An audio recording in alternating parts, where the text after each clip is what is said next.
রাজ্যের সবচেয়ে পুরানো এবং ঐতিহ্যবাহী সংগঠন, যাদের 13 দিনে লাগাতার ধর্মঘটের ঐতিহ্য রয়েছে, আজকে রাজ্যের শিক্ষক কর্মচারীরা যে কঠিন পরিস্থিতিতে আছে, আর্থিক এবং অধিকারগত প্রশ্নে রাজ্যের শিক্ষক কর্মচারীরা প্রচন্ড সংকটের মধ্যে আছে, যা অতীতে আমার মনে হয় আমার অতদিনের অভিজ্ঞতায় এইরকম সংকটের মধ্যে কখনো ছিল না।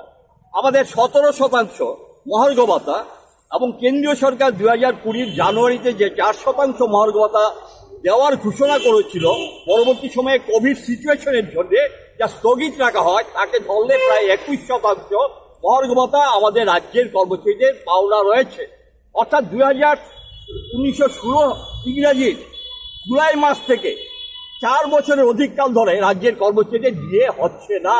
অথচ জিনিসপত্রের দাম প্রতিদিন বাড়ছে, মূল্য বৃদ্ধি রোধে কেন্দ্রীয় এবং রাজ্য সরকারের কোনো ভূমিকা নেই।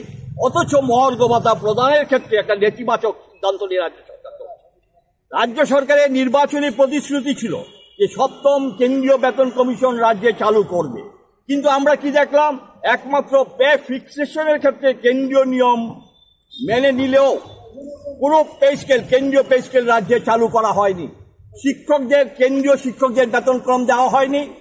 এছাড়া কেন্দ্রীয় সরকারি শিক্ষক কর্মচারীরা যে সমস্ত ভাতা এবং সুযোগ সুবিধা পায় তা রাজ্যে চালু করা হয়।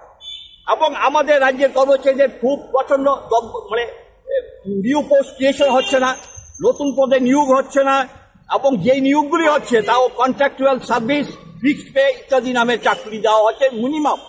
অর্থাৎ প্রচুর শূন্যপদ পড়ে রয়েছে, সেই শূন্যপদে লোক নিয়োগ হচ্ছে না। 10,323 সরকারের সিদ্ধান্তে তাদের চাকরি হয়েছে, অথচ আজকে তারা চাকরিচ্যুত হয়ে রাস্তায় বসে রয়েছে। তাদের জন্য আমাদের সহমর্মিতা রয়েছে, তাদের আন্দোলনের প্রতি আমাদের ঐক্যবদ্ধতা রয়েছে। আমরা চাই এই রাজ্য সরকার তাদের নির্বাচনী প্রতিশ্রুতি অনুযায়ী 10,323 শিক্ষকদের পুনর্নিয়োগের ব্যবস্থা করুন। আমরা দেখছি যে রাজ্য সরকার শিক্ষক কর্মচারীদের ডিএ নিয়ে, কেন্দ্রীয় পে স্কেল নিয়ে বিভিন্ন এবং ফোর্স রিটায়ারমেন্টের ব্যবস্থা করেছে। আপনারা দেখেছেন কেন? যাতে শিক্ষক কর্মচারীরা আন্দোলনে যেতে না পারে। আন্দোলনে গেলেই 50 বছর গ্রুপ এ এবং গ্রুপ বি কর্মচারী যারা 50 বছর বয়স হয়েছে অথবা 30 বছর চাকরি করেছেন, গ্রুপ সি এবং গ্রুপ ডি কর্মচারী যাদের 55 বছর বয়স হয়েছে কিংবা 30 বছর চাকরি করেছেন হুইচ এভার লেস, তাদেরকে পারফরমেন্সের ভিত্তিতে ফোর্স রিটায়ারমেন্টে পাঠানোর ব্যবস্থা করা হয়েছে। উদ্দেশ্য হচ্ছে কথা বললেই পারফরমেন্স রিপোর্ট নেগেটিভ আসবে এবং তোমাকে বাধ্যতামূলক বাড়িতে পাঠিয়ে দেওয়া হবে। অর্থাৎ যারা প্রতিবাদী কণ্ঠস্বরকে বন্ধ করে দেওয়ার জন্য প্রশাসন সরকারের মিলিত প্রচেষ্টায় আমাদের 60 বছর চাকরির যে অধিকার আমরা অর্জন করেছিলাম, সেই অধিকার থেকে আমাদের বঞ্চিত করার চেষ্টা করা হচ্ছে। এবং আন্দোলন যাতে দাঁড়া না বাঁধে তার জন্য এসমা চালুর সিদ্ধান্ত সরকার নিয়েছে।